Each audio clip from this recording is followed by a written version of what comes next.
હા આ ઓગણી બન હા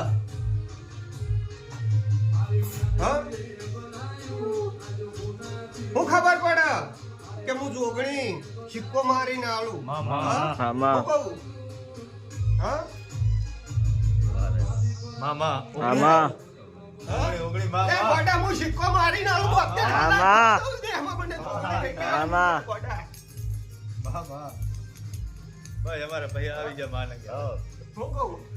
હું ગોઠણ પીરાની લાડવાઈ લાડ ગેલી હું જોગણી છીએ ગોડા મામા ને કદાચ મારા દીકરાએ કંદોરિયાએ કદાચ મારું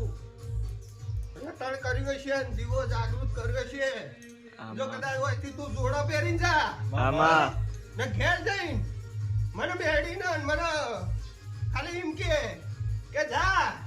ને જો કદાચ જા કેતા જો કદાચ ન રાખવા સડાઈને જો કદાચ રૂપિયા ન લેવડાવતી એમાં મને મામા એ ભાઈ મામા બહુ નહીં મજા ભાઈ હા મારે આવું નતું પણ મને જોગણી લેવાનું નહીં એટલે મામા ભાઈ મારા બાજુ આવી જશે હવે હે ભાઈ મામા શું કહું હા હું વેળા